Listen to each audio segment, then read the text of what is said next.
Hey folks, Nish here doing a solo episode. It is Tuesday, March 11th. So this is actually about something that happened back in early January, and I've been sort of sitting on it, thinking about it. And I think what happened back in January is a big bat signal to the creative operations community, to creative operations professionals of the time is now to grab the opportunity. And what happened back on January 9th is there's a company called Air.inc, that raised $35 million for their creative operations platform, as they refer to it as.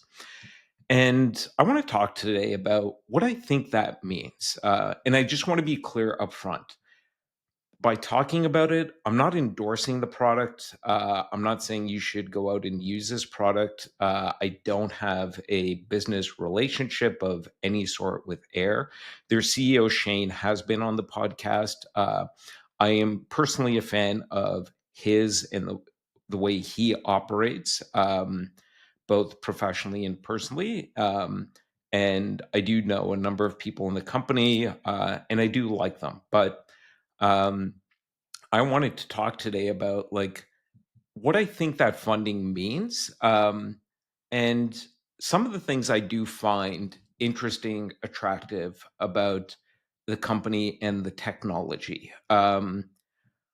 First off, I just want to say that one of the things I do like about Air is they have a very specific point of view, and that clearly comes from Shane. So if you've ever met him, he has a point of view of what they are building and why they are building it and how they're building it.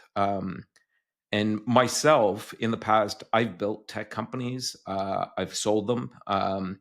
So I understand that world of building products, technology products. And the unfortunate reality is there's lots of companies out there that don't have a clear sense of why. They sort of are this bag of features and functionality. But if you talk to Shane or really anybody at Air, they've got this clear idea of like the way the world should be, and specifically the way that creative work should be. They use terms like Air is building the first system of record for creative work, which is really interesting because when you think about most operations roles, like let's take revenue or sales operations, their system of record is a CRM system like Salesforce or HubSpot or something like that. They have a tool, a system that sort of enables them to shape and mold the system of how revenue and sales works in that organization. And you've heard me talk on this podcast a lot about how way too much of the creative operations community is still sort of stuck uh, operating at that 1,000 foot level, really stuck in the weeds. Because where creative operations sort of grew out of was initially as sort of a project management problem and solution. And I've said really for creative operations, both the profession and for individuals in terms of their career, to really propel themselves forward and step out of that perception of being tactical and stuck in that tactical foothold and being perceived as the real strategic value it can bring to an organization. It's got to operate at that 100,000 foot level. Really think more in the job being about designing the system of how creative work gets done, based on what the organization needs creative to be: scale, speed, efficiency, great creative work. So their Air's framing of being a system of record for creative work to me is interesting. And that really, again, goes back to Shane and his team have a very clear idea of their what, why, and how. Second, and related to that, is this idea they have of creative intelligence. That's a term that's been used a little bit more in the industry. There's some other product builders that are using that term as well. Um, and they really see it as creative intelligence of being able to move from a sort of a world of all these scattered workflows to structured creative intelligence. And what sort of comes through for me around that is like, again, it goes back to systems design, systems thinking, operating at that 100,000-foot level to enable scale, speed, and great creative work. Is having this creative intelligence layer that understands what happened in the past, where are we today, what's important today based on what our goals are as an organization or marketing organization, as a creative team, and helping to be almost like a where technology really turns into a partner in helping with the creative process. And I think too often technology today is almost like this, not a barrier, but something that is like the bane of our existence, where you've got to input so much information to get a little bit of value out of it. And this idea of moving to a system of record for creative work, and that then creates this creative intelligence layer that really sort of becomes a partner in the creative process, that really gets to what Shane is trying to do. And this goes back to he's got a very strong opinion. And I think the best products come from people with a very strong opinion. You may agree with it or disagree with it, but you know very clearly what they're building the product to do and not do. And it's all sort of rooted in Shane's belief, very strong belief if you talk to him. And this radiates across his entire team that creatives need to be freed up to do great creative work. And if you have a system of record, and that system of record then allows you to create sort of this creative intelligence layer, it's almost like this idea of ambient creative intelligence that becomes a partner that helps to really unlock and enable scale and speed by allowing you to make smarter decisions, getting rid a lot of the administrative overhead or burden really that often gets in the way of doing great creative work. It's ultimately in the service of how do we free up time for the creatives to be able to stare at the blank canvas, if you will, and do that great creative work that's going to break through the noise and really land and connect with the audience. And that's why, and this all sort of goes back to the reason I wanted to talk about this. I don't usually talk about specific tech products on this podcast, as you know, if you've been listening.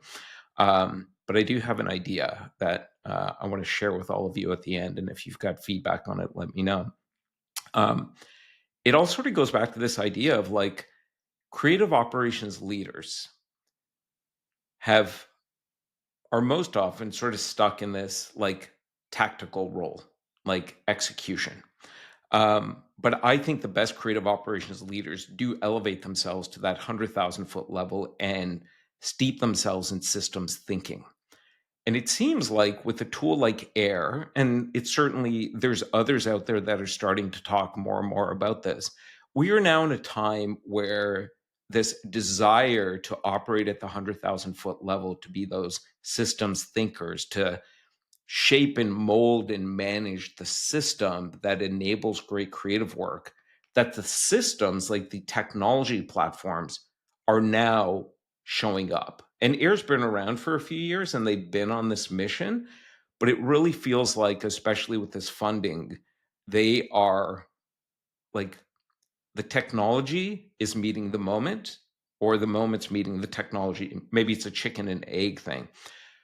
And if I were a creative operations leader today, working inside a brand, at an agency, wherever you might be, I'd actually encourage you to take some time to check out Air. Again, I'm not endorsing it. Do your own research and things like that. But the reason I'd encourage you to check it out is, again, it goes back to Shane and the whole team really having clarity on their what, why, and how, especially the why part. They have a very clear idea as to what they think, you know, creative teams need to enable great creative work. This idea of a system of record, and that enabling this creative intelligence layer, and that ultimately enabling creative operations leaders to design a system that can facilitate scale, speed, cost efficiency, and most importantly, free up time. And this is really where Shane is deeply passionate about, as I've learned through a few conversations with him, really enabling freeing up time for the creatives to do great creative work.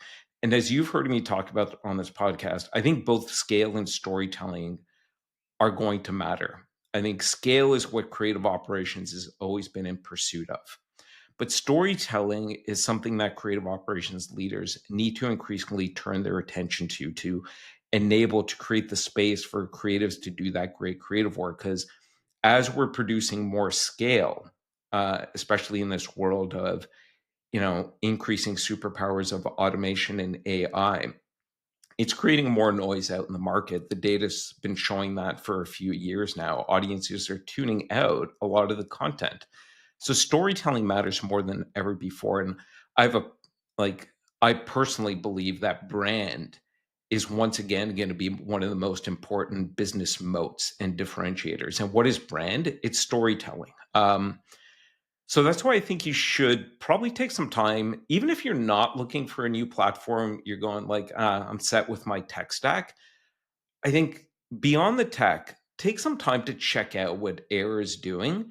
If you get a chance, talk to them and ask them to talk about like their point of view, their what, why, and how. Um, because I think even if you're not looking for new tech, I think you're going to learn something through that in terms of what is possible and what might inform your own thinking as you're navigating along that journey to operating at the 100,000-foot level, going more towards like from the tactical and execution work, which is important, but what is critical to long-term value individually as a creative operations leader and as an organization, as a creative team, is more that systems level thinking. And yeah, so I thought it was interesting that they raised a pretty significant amount of money. And like I said, I've sort of been sitting on this, I've been thinking about it, but I didn't want to share this because I think it's important. And I think anyone would benefit from, sure, learning about the product. Go ahead and do that. But I think more like spending some time with the Air team to learn about their what, why, and how. Because it might be informative for your own thinking. It might sort of lead you to start asking some questions that you're not asking yourself today, and maybe you should be asking yourself. Because I think for me, underlying all this is a continuing discussion across the community about like navigating from tactical execution to strategic systems design. And I feel like the tools now are starting to show up, or the platforms are starting to show up, like it has for other operations roles. And in fact, I'd encourage you to, like, if you're a creative operations leader listening to this or a creative leader, I think both of you should get together and then go and check out what Air is doing. And again, really learn more about like their point of view, their what, why, and how, and their framework for how they look at the world. And I'll reinforce this. And again, I want to stress, I'm not endorsing Air. I just think they're smart. I think what they're building is interesting.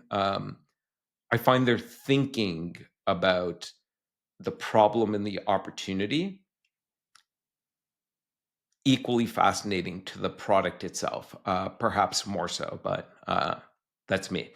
Because I think like the idea of like a system of record for creative work and creating that, you know, through that being able to enable that creative intelligence layer, and that what that allows you to do as a creative ops leader and as a creative leader is really interesting. And it sort of ties to this ongoing conversation we've been having on this podcast and across the community around graduating from the teenage years into adulthood, from tactical execution into strategic decision making. And I think this is important, and this increasingly is going to matter to organizations. Um, so, anyways, not an endorsement, but I am a fan of companies that have a very strong point of view, and that shows up in their product.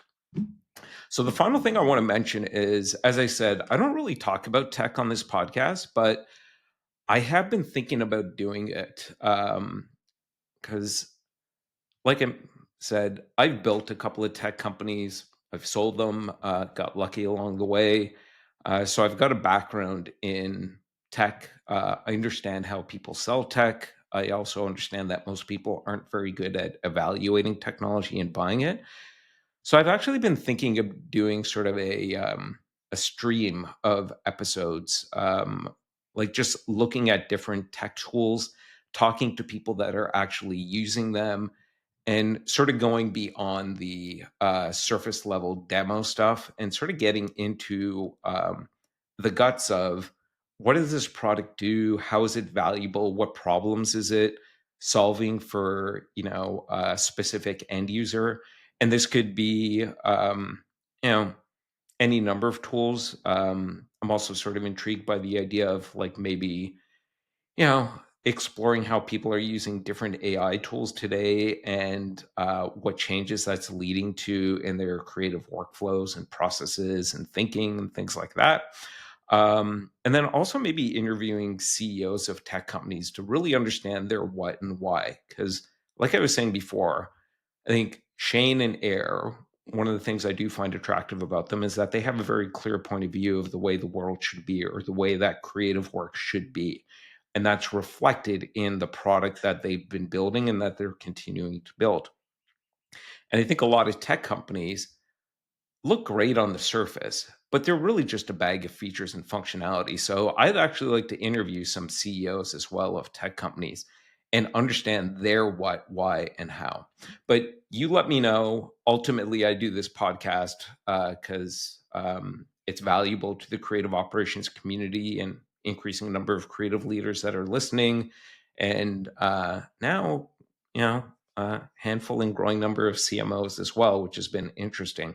So if you think that would be valuable to maybe sort of have a stream of episodes focusing more on tech products, talking to both the CEOs and beyond the glossy demo that you would see at a trade show, really understanding their what, why, and how that then sort of translates into the product they've built and that they're continuing to build, like their roadmap.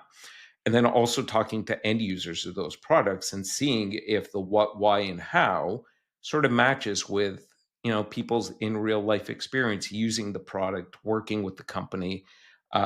What problems is it solving for them, and how is that sort of changing the way that they're approaching either a small part of or the entire supply chain of creative work. Anyways, let me know if that would be valuable to you. It would certainly help me out in determining if I should be doing it. All right, so that's it for today. And if you do want to check out Air, it's Air.inc, INC, I believe. And that's it for today. Thanks a lot for listening.